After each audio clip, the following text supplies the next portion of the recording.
A black woman steps into a courthouse, unaware she's about to be humiliated by those sworn to protect justice.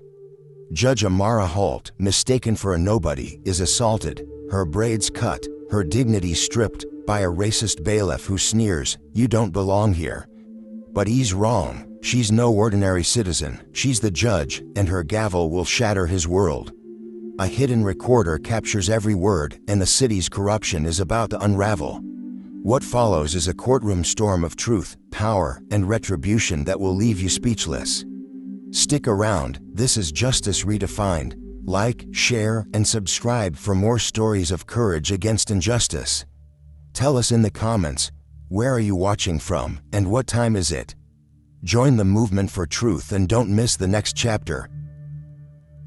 The morning sun filtered through Spanish moss-draped oaks, casting long shadows across the stone steps of the Charleston Federal Courthouse. It was just past 8 a.m. and Judge Amara Holt, 45, stepped out of her silver sedan, adjusting the collar of her tailored navy blazer. Her silver-streaked braids were neatly coiled, her slim leather portfolio clutched tightly, a faint glint from the necklace engraved with her mother's name, Grace, catching the light. Her heels clicked softly against the concrete, each step deliberate, exuding quiet authority. Amara never wore her judicial robe outside the courtroom. She preferred to enter as a citizen, observant, unassuming. But today, that choice would cost her dearly. At the main security checkpoint, the air shifted as Amara approached. Deputy Carl Vance, 50, a burly bailiff with a reputation for heavy-handed tactics, narrowed his eyes. His thick forearms crossed, he blocked her path to the metal detector. "Ma'am, step out of line," he barked, voice dripping with disdain. Amara paused, her brown eyes steady. "Is there an issue, deputy?" she asked, tone calm but probing. Vance smirked, glancing at his partner, a younger guard named Officer Tate, who shifted nervously. "No ID, no entry," Vance said, ignoring the federal badge pinned to her blazer. "You can't just stroll into a federal building looking like that." His gaze lingered on her braids, a sneer curling his lip. Amara's jaw tightened, but she kept her voice even. "My credentials are visible. Check them." She gestured to the badge, its gold seal gleaming. Vance snorted, snatching it off her blazer, barely glancing before tossing it onto his desk. "Not good enough, sweetheart," he said, the word a deliberate jab. "We've got procedures, random checks." Tate hesitated, whispering, "Carl, maybe we should." Vance cut him off with a glare. "You in a rush," he snapped at Amara, stepping closer, his breath hot. "Let's go." Without waiting, he gripped her arm, steering her toward a windowless screening room off the main hall. Amara's heart thudded, but her face remained a mask. "I don't consent to this," she said, voice sharp. "You have no legal grounds." "Suspicious behavior's grounds enough," Vance growled, shoving her into the room. The steel door clanged shut, sealing them in a cold, sterile space with a single chair, a cart of scanning equipment, and a pair of clippers on a tray. Two more guards entered, Officer Reese, a wiry man in his 30s, and Officer Dunn, older and silent. Amara's portfolio, unnoticed, lay on the chair, a tiny red light blinking inside, a hidden recorder she'd activated that morning, a habit born from years of caution. "Sit," Vance ordered, pointing to the chair. Amara stood firm, voice icy. "Name your cause, deputy, or release me." Vance grabbed the clippers, flicking them on with a buzz that filled the room like a swarm. "Your hair," he said, gesturing to her braids, "could be hiding something." Amara's eyes widened, a rare crack in her composure. "This is assault," she said, voice rising. "You'll answer for it." Vance laughed, a harsh sound echoed by Reese. "People like you always talk big," he said, yanking her necklace off, the chain snapping. The pendant clattered to the floor, and Amara's breath caught, her mother's memory defiled. Reese grabbed her wrist, forcing her into the chair as Dunn held her shoulders. The clippers grazed her scalp, silver braids falling like severed roots. "Looks better already," Reese sneered. Vance wiped hair from his sleeve, grinning. "Now you're presentable." Amara's fists clenched, nails biting her palms, but her voice, when it came, was steel. "You've made a grave mistake, deputy." Vance leaned in, sneering. "Threats don't work here." He tossed her badge back, mocking, "Courtrooms that way." Amara rose, trembling but unbowed, retrieving her necklace and portfolio. The recorder's light still blinked. She had it all. She walked out, scalp raw, braids gone, but purpose burning hotter than rage. Vance didn't know she wasn't a visitor, not a defendant. She was Judge Amara Holt, presiding over today's police misconduct hearing, and her gavel was about to fall. The corridor to the courtroom felt endless, the hum of voices growing louder. Amara passed clerks who glanced at her shorn head and quickly looked away, their silence complicit. She paused outside the double doors, gripping her broken necklace. "For you, Mama," she whispered, then pushed the doors open. The courtroom froze. Lawyers, journalists, and defendants turned, conversations dying. Amara's heels echoed on the marble as she strode to the bench, her empty chair waiting. Whispers spread. Who is she? Until realization hit. The woman they'd seen escorted like a suspect was the judge. Vance, stationed by the side door, went pale, his hands twitching. Amara slipped on her robe, the black fabric settling like armor, and sat, her gaze sweeping the room. "Is the docket ready?" she asked the clerk, voice steady. The clerk, a young woman named Lila Carter, nodded, voice shaky. "Yes, Your Honor." Amara's eyes met Vance's, his face drained of color. "We begin with Case 2371F, United States versus Charleston Police Department," she said, voice clear. "Charges of abuse of power and civil rights violations. All parties present." "Yes, Your Honor," echoed back, but the room's energy had shifted. Vance edged toward the exit, but Amara's voice stopped him cold. "Deputy Vance, stay where you are." His eyes widened, fear replacing arrogance. Amara leaned forward, her recorder hidden but alive in her mind. She was no victim, she was justice incarnate, and the storm was just beginning.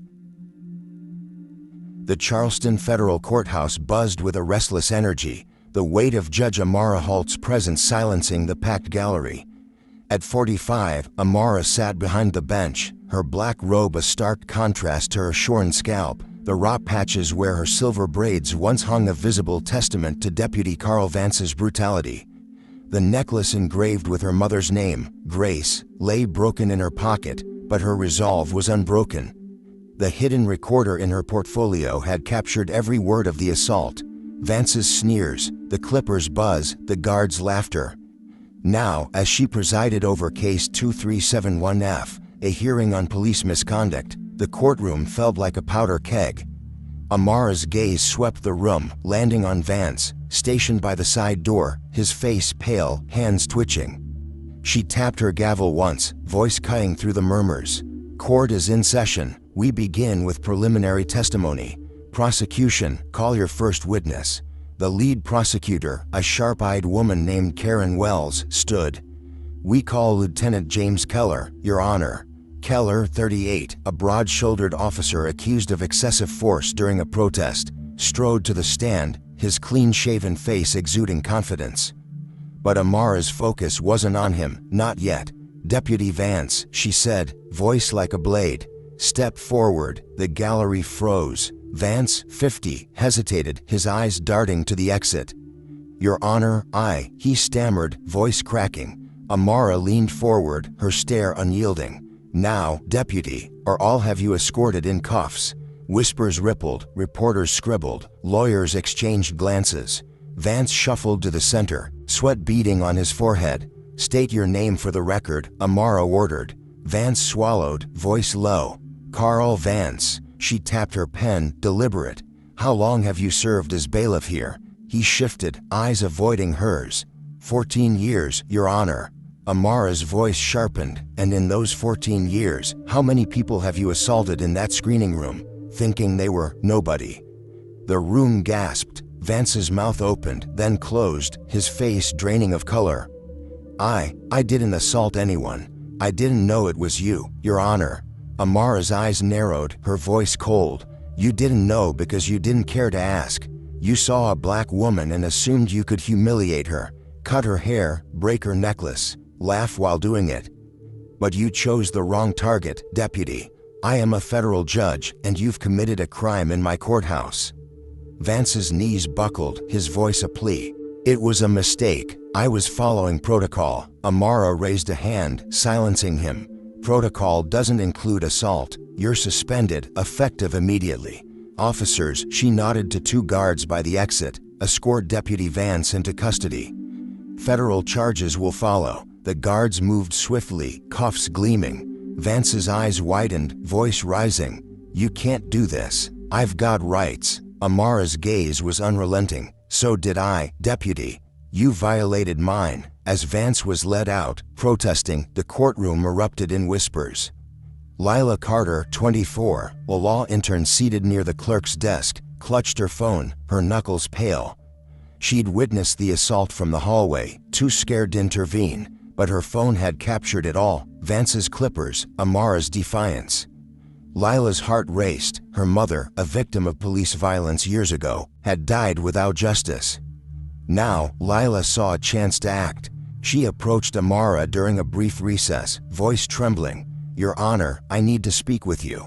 Alone, Amara, still seated, nodded, gesturing to her chambers. Inside, Lila's words tumbled out. I saw what Vance did.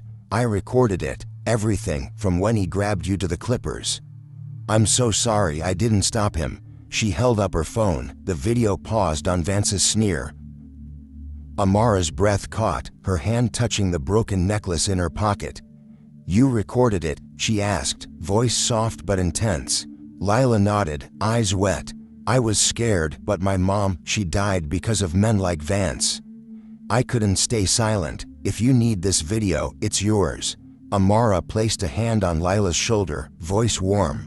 You've done more than you know, Lila. This changes everything. As they returned to the courtroom, Amara's phone buzzed. A text from an unknown number. Vance was following orders. Drop this, or you'll regret it. See, her pulse quickened. See, a city official. The threat hinted at a deeper conspiracy, tying Vance to powerful figures protecting the police. Amara pocketed the phone, her resolve hardening. The recorder, Lila's video, and now this text were weapons in a war she hadn't chosen but wouldn't lose. The hearing resumed, Keller on the stand. Wells questioned him about the protest, where he'd authorized force against unarmed civilians, including a teen with a crushed trachea. Keller's answers were polished, evasive. We followed protocol, ma'am. Protesters were aggressive. Amara interjected, voice sharp. Lieutenant, was a crushed trachea protocol, or was it excessive force? Keller faltered, voice tight. It was an accident, Your Honor. Amara leaned forward, eyes locked on his. Accidents don't happen 12 times, Lieutenant. That's how many complaints your department buried last year. The gallery murmured, Keller's confidence cracking. Amara's mind raced, the text, the video, her recorder. Vance wasn't acting alone. Someone higher up was shielding men like Keller. She turned to Wells. Proceed, but I expect full transparency. This court will uncover the truth. As testimony continued, Lila whispered to the clerk, she's unstoppable. The clerk, a veteran named Ellen, nodded, voice low. She's a storm, Lila. And it's just starting. Amara caught Vance's empty post by the door, her shorn scalp tingling. The threatening text burned in her mind, but so did her mother's voice. Stand tall, Amara. With Lila's video and her own evidence, she was ready to shake the foundations of Charleston's corrupt system.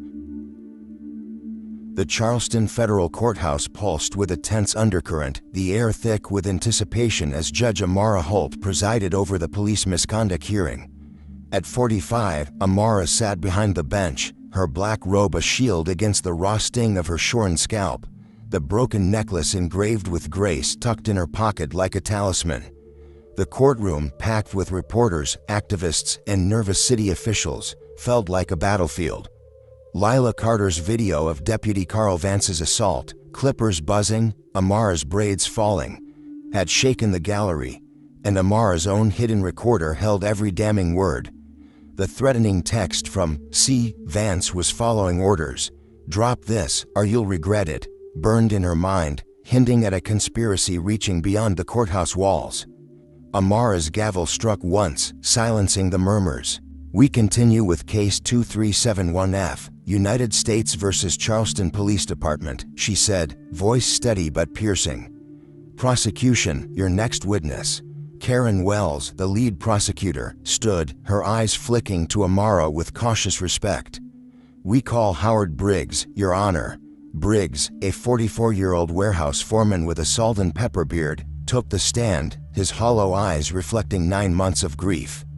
His teenage son, Jamal, had suffered a crushed trachea during a protest, courtesy of Lieutenant James Keller's team.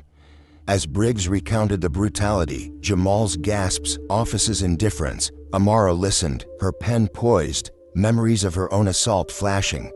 Vance's sneer, the Clippers' hum.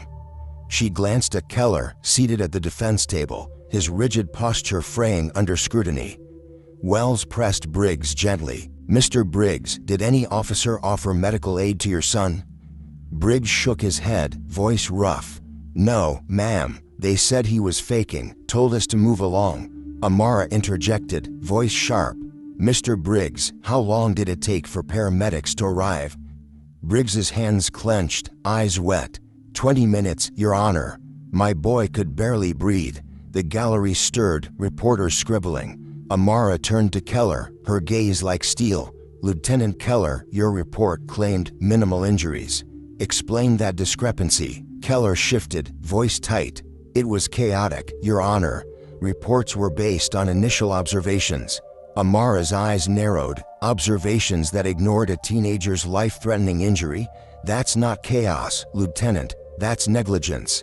Keller's jaw twitched, the defense attorney whispering urgently beside him. During a recess, Lila Carter approached Amara in her chambers, clutching a worn file. Your Honor, I found something, she said, voice trembling but resolute. It's from my mom's case. She died 5 years ago, beaten by police during a traffic stop. Vance was there, listed as a witness. He claimed she resisted, but witnesses said she didn't. The report was buried. Lila's eyes, dark with pain, met Amara's. I think he's been covering up brutality for years. Amara's breath caught, her hand brushing the broken necklace. Lila, this is critical. Was anyone named as Vance's supervisor? Lila nodded, opening the file. A Sergeant Paulson, but he retired. There's more. My mom's lawyer mentioned a city councilor, Roland Tate, pulling strings to dismiss complaints. Amara's pulse quickened. Tate, could he be? See. The threatening text now felt like a warning from the top. Lila, you're risking a lot bringing this to me, Amara said, voice warm but firm. Why now? Lila's voice broke. Because my mom deserved better, and so do you. I saw Vance attack you. I can't let him win. Amara squeezed her shoulder, eyes fierce. Then we'll fight together. Get this file to Wells, but keep your name out of it for now. Tate's powerful. As Lila left, Amara's phone buzzed again, an encrypted email from an anonymous source, titled Tate's Orders. It contained a leaked memo from Counselor Roland Tate to a police chief, dated a year ago, neutralize complaints against Vance. He's essential to our operations. Amara's blood ran cold. Operations meant a network. Vance wasn't just a rogue bailiff. He was a cog in a machine protecting corrupt police. She forwarded the memo to Karen Wells, adding, authenticate this. We're exposing them all. Back in the courtroom, the hearing resumed, but the atmosphere had shifted. Keller's testimony grew shakier, his answers evasive. Amara's mind raced, the memo, Lila's file, her recorder, Lila's video. She caught a glimpse of a city official in the gallery, whispering urgently into a phone. Pressure was mounting. During a break, Wells approached the bench, voice low. Your Honor, we've verified the memo. Tate's linked to Vance and at least 3 other brutality cover-ups. We're requesting a federal investigation. Amara nodded, her voice resolute. Granted, subpoena Tate's records immediately. Wells hesitated, then added, there's resistance, Your Honor. The mayor's office called, urging us to de-escalate. They're scared. Amara's eyes flashed. Let them be. This court answers to justice, not politics. As testimony continued, Lila slipped Amara a note. Tate's in the building. He's meeting Keller's lawyer. Amara's grip tightened on her gavel. PTSD from a decades-old racial assault flickering, taunts, a white officer's smirk. She pushed it down, touching her broken necklace. "Mama, I'm not stopping," she whispered. She turned to Keller, voice commanding. "Lieutenant, who instructed you to falsify your report on Jamal Briggs?" Keller froze, eyes darting to the gallery. "No one, Your Honor," he lied, voice cracking. Amara leaned forward, voice like thunder. "You're under oath, Lieutenant. Lie again, and you'll face perjury charges." The gallery held its breath, Keller's defiance crumbling. Outside, Vance sat in a holding cell, his bravado gone. He muttered to a guard, "Tate promised I'd be protected." He lied. The guard, loyal to Amara, relayed the comment to her clerk, Ellen, who whispered it to Amara during a recess. Amara's resolve hardened. Tate was the key, and she'd drag him into the light. With Lila's evidence, the memo, and her recorder, she was building a case not just against Vance, but against a city rotten at its core. The Charleston Federal Courthouse vibrated with a raw, electric tension, the packed gallery hanging on every moment as Judge Amara Holt presided over the police misconduct hearing. At 45, Amara sat behind the bench, her black robe a symbol of unyielding justice, the raw patches on her shorn scalp a stark reminder of Deputy Carl Vance's racist assault. The broken necklace engraved with grace, her mother's name, rested in her pocket, fueling her resolve. Lila Carter's video of Vance's attack, Amara's hidden recorder, the leaked memo from Counselor Roland Tate, and evidence from Lila's mother's case had built an ironclad case. The threatening text from "See, drop this, or you'll regret it," now pointed clearly to Tate, but Amara was no longer a target, she was a force. The courtroom was no longer a stage, it was a battlefield, and she was ready to strike. Amara's gavel cracked, silencing the restless murmurs. "We resume Case 2371F, United States v. Charleston Police Department," she declared, her voice resonating with unshakable command. "Prosecution, present your next evidence." Karen Wells, the lead prosecutor, stood, her eyes gleaming with determination. "Your Honor, we call retired Sergeant Edward Paulson to the stand." The gallery buzzed. Paulson, named in Lila's mother's case, was a wild card. Lieutenant James Keller, at the defense table, gripped the table's edge, his earlier bravado crumbling. Paulson, 62, shuffled to the stand, his lined face heavy with guilt. Wells dove in. "Sergeant Paulson, did you witness Deputy Carl Vance's actions during a fatal traffic stop 5 years ago involving Denise Carter?" Paulson nodded, voice gravelly. "Yes, ma'am. Vance used excessive force, beat Ms. Carter, claimed she resisted." "She didn't. I reported it, but Counselor Roland Tate called me, ordered the complaint buried. Said Vance was untouchable for city interests." The courtroom erupted in gasps, reporters scrambling to capture every word. Amara's eyes locked on Paulson, voice razor sharp. "Sergeant, you're testifying under oath that Counselor Tate personally intervened to protect Vance." Paulson met her gaze, unflinching. "Yes, Your Honor. Tate threatened my pension if I pushed back. Said it was for the greater good. He did it for others, too. Keller, at least 2 more." Keller's lawyer, Hargrove, leapt up. "Objection. This is speculative." Amara's voice sliced through. "Overruled. The witness's testimony establishes a pattern." "Sit down, Mr. Hargrove." Wells seized the moment, signaling Lila Carter, who stood, her hands trembling but eyes fierce, to approach a projector. "Your Honor, we present video evidence of Deputy Vance assaulting Judge Amara Holt yesterday morning in this courthouse." The gallery fell silent as Lila played the video. Vance's voice boomed, "You think you're special, sweetheart," followed by the clipper's buzz. Amara's braids falling, her steady defiance.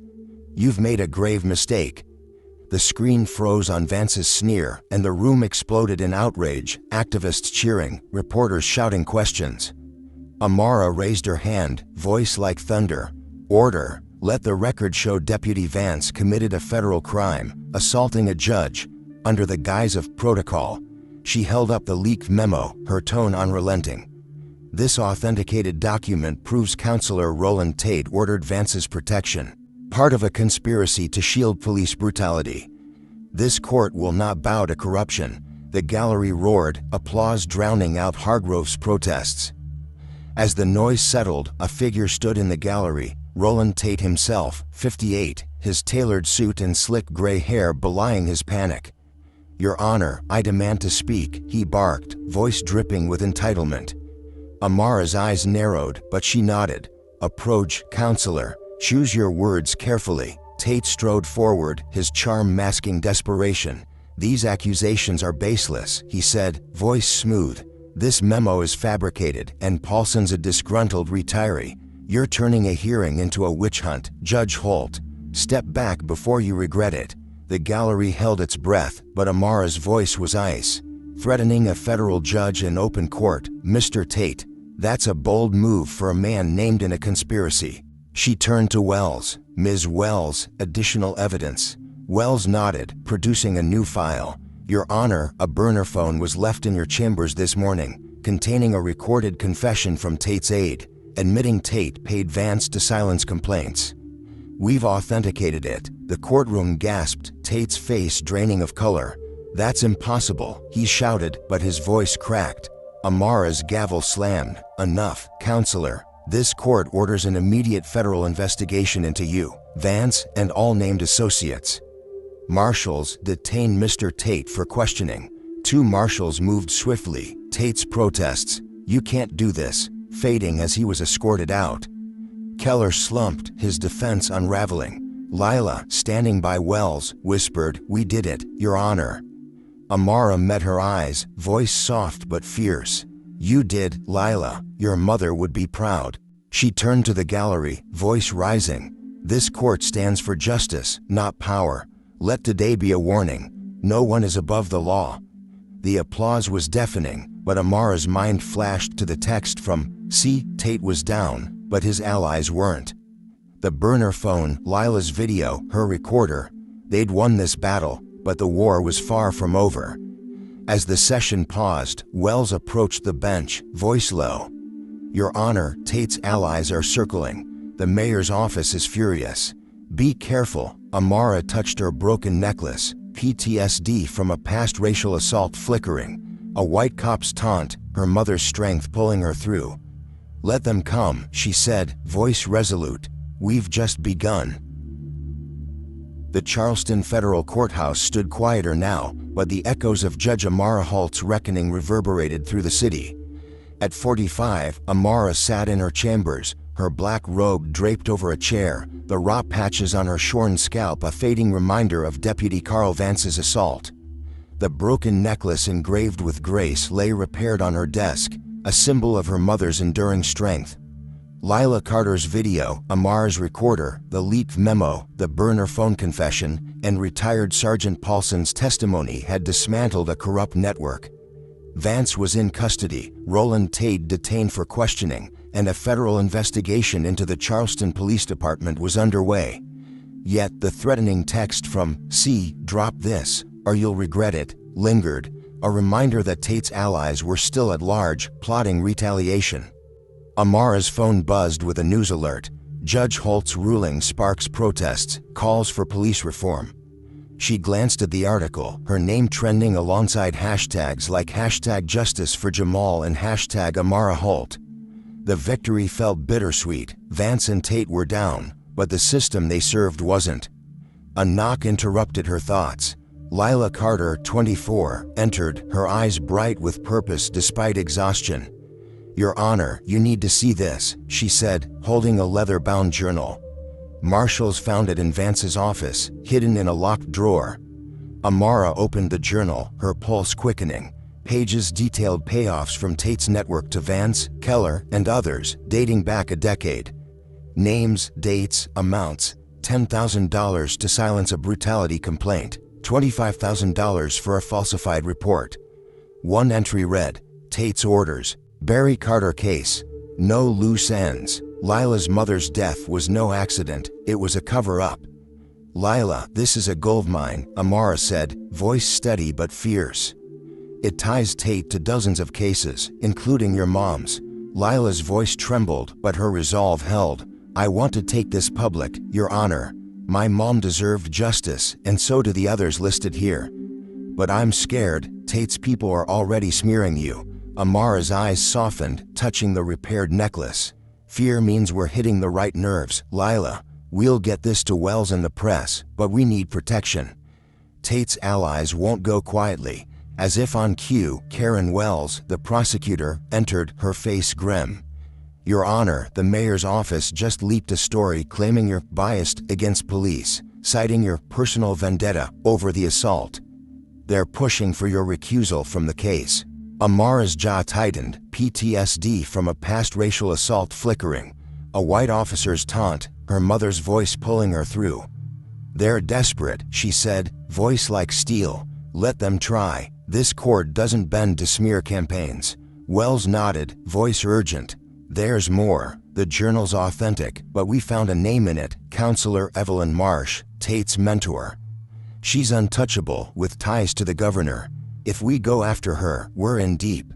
Amara's eyes flashed. Then we dive deeper. Subpoena Marsh's records. If she's part of this, she falls too. Lila stepped forward, voice bold. I'll help, Your Honor. I've got contacts at the local paper. They'll run the journal entries if we leak them anonymously. Amara smiled, a rare warmth breaking through. You're becoming dangerous, Lila. Good. Meet with Wells, but stay safe. Marsh plays dirty. As Lila and Wells left, Amara's clerk, Ellen, slipped in, voice low. Your Honor, protesters are outside, hundreds, chanting your name. They're demanding reform, inspired by you. Amara's chest tightened, a mix of pride and pressure. Let them know I hear them, she said. This fight's for them, too. That evening, Amara met with community leaders at a local church, Lila at her side. The room buzzed with activists, families of police violence victims, and reporters. A woman named Marla Briggs, mother of Jamal, the teen with the crushed trachea, approached Amara, eyes wet. Judge Holt, you gave my boy a voice. How can we help you? Amara gripped her hand, voice earnest. Keep speaking, Marla. Organize, vote, hold them accountable. This journal proves they're scared of us together. A young activist, Darius, raised his hand. Your Honor, they're calling you a radical online, saying you're tearing down the city. What do we say? Amara's voice rang clear. Say we're building it back, fair, just for everyone. They attack me because they can't attack the truth. The room erupted in applause, Lila whispering, you're a movement, Your Honor. Later, in her chambers, Amara's phone buzzed. A new text from an unknown number. Marsh knows about the journal. Back off, or your career's over. Her heart raced, but she forwarded it to Wells, adding, trace this. They're slipping. The journal, Lila's video, and the community's support were her arsenal, but Marsh's shadow loomed large. Amara touched her necklace, whispering, Mama, I'm not stopping. Wells called, voice tense. Your Honor, we've got a lead. Marsh's aide is willing to talk, but only if we guarantee protection. She's got dirt on the governor's office. Amara's eyes narrowed. Get her in a safe house. We're ending this. Lila, overhearing, said, Your Honor, I'm speaking at a rally tomorrow. I'll read from the journal. Let the city hear it. Amara nodded, voice firm. Do it, Lila. Let them see what we're fighting for. As Amara prepared for the next hearing, Ellen slipped in with a news clip. Charleston protests swell, demanding police accountability. The city was waking up, but so were Tate's allies. The journal's revelations had cracked their armor, but Marsh's threat hung heavy. Amara stood, robe in hand, ready for the next battle. For Grace, for Lila's mom, for Jamal, she murmured, stepping toward the courtroom, where justice was no longer a dream but a demand. The Charleston Federal Courthouse stood as a beacon of change, its marble halls now alive with a renewed sense of purpose. Judge Amara Holt, 45, sat behind her bench, her black robe a mantle of hard-won authority, the repaired necklace engraved with grace gleaming at her throat. The raw patches on her shorn scalp had begun to heal, but the memory of Deputy Carl Vance's assault fueled her mission. Lila Carter's video, Amara's recorder, the leaked memo, the burner phone confession, retired Sergeant Paulson's testimony, and the Journal of Payoffs had dismantled a corrupt network. Vance and counselor Roland Tate faced federal charges, and a sweeping investigation had exposed Counselor Evelyn Marsh's ties to the governor's office. Yet the threatening text from C and the smear campaign lingered, reminders that justice was a marathon, not a sprint. The courtroom buzzed as Amara presided over the final hearing of Case 2371F. Reporters, activists, and families of police violence victims filled the gallery, their presence a testament to the city's awakening. Karen Wells, the prosecutor, stood, voice resolute. "Your Honor, the state rests its case. Evidence, including video, testimony, and financial records, proves a conspiracy of abuse and cover-up led by Vance, Tate, and Marsh. We seek convictions and systemic reform." Amara nodded, turning to the defense. Lieutenant James Keller's lawyer, Hargrove, rose, his bravado gone. "Your Honor, we concede the evidence is overwhelming. My client pleads guilty to reduced charges, seeking leniency." Keller's head bowed, his career in ruins. Amara's voice was steady. "Mr. Keller, your actions harmed innocents like Jamal Briggs. Leniency requires accountability. This court will decide your sentence." She addressed the gallery, voice commanding yet warm. This case exposed a rot in Charleston's heart, abuse shielded by power. "Today, we begin to heal." She held up the journal, its pages a map of corruption. This record, uncovered by brave citizens, names dozens of victims denied justice. Vance, Tate, and Marsh will face convictions, and a federal task force will root out their allies. The gallery erupted in applause, Marla Briggs, Jamal's mother, wiping tears as she clapped. Lila Carter, 24, stood in the gallery, eyes shining with pride. "Your Honor," she called, voice bold, "may I speak?" Amara smiled, nodding. "The floor is yours, Ms. Carter." Lila stepped forward, clutching a photo of her mother, Denise. "My mom died because of men like Vance, protected by Tate. Your Honor, you gave her justice and me a voice. I'm starting a scholarship in her name for kids like Jamal, so they know they're not forgotten." The room cheered, Amara's eyes misting. "Lila, your mother's legacy lives in you. Thank you." As the hearing adjourned, Amara met with community leaders in her chambers. Marla Briggs gripped her hand, voice thick. "Judge Holt, you changed everything. How do we keep this going?" Amara's voice was firm. "Build coalitions, Marla. Support Lila's work, vote for reform, hold leaders accountable. I'm launching the Grace Foundation to fund legal aid for victims of police misconduct. Join us." Marla nodded, eyes fierce. "We're in, Your Honor." Outside, protests had turned into rallies, with signs reading "Holt for Justice and End Police Corruption." Darius, the young activist, approached Amara, voice eager. "Your Honor, the City Council's proposing a civilian oversight board because of you. Will you back it?" Amara's smile was resolute. "I'll do more than back it, Darius. I'll testify to make it law." The crowd roared, Lila at her side, whispering, "You're unstoppable." That evening, Amara found a cryptic letter slipped under her chamber door, unsigned, with no postmark. It read, "Tate's network stretches beyond Charleston, senators, lobbyists, a national web. Keep fighting, you're not alone." Her pulse raced, the threat from Marsh's allies now dwarfed by a larger shadow. She forwarded the letter to Wells, adding, "Verify this. We're not done." The journal had cracked Charleston's corruption, but this letter hinted at a fight far bigger. Wells called, voice tense.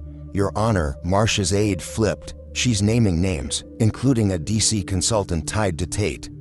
The FBI's moving in, but they're warning us to watch our backs." Amara's eyes narrowed. "Let them come, Karen. We've got the truth." Lila, overhearing, said, "I'm speaking at a national conference next month, Your Honor. I'll share Mom's story, the journal, everything." Amara gripped her shoulder, voice warm. "You're a force, Lila. Keep shining." Weeks later, Amara stood at a podium, unveiling the Grace Foundation to a crowd of thousands. Lila, now a law student, spoke beside her, reading from the journal. No more silenced voices. Charleston's police department faced federal oversight, and Marsh's arrest sent shockwaves. Yet the letter's warning lingered. A national network still lurked. Amara touched her necklace, whispering, "For you, Mama, for Denise, for Jamal." She addressed the crowd, voice soaring. "Justice isn't a moment, it's a movement. Who's with me?" The crowd roared, Lila raising a fist, Marla and Darius cheering. Amara's gaze swept the horizon, where new battles awaited. The letter, the journal, and Charleston's awakening were her weapons. "We're just getting started," she said, stepping forward with Lila, not as judge and intern, but as warriors for a future where no one was nobody.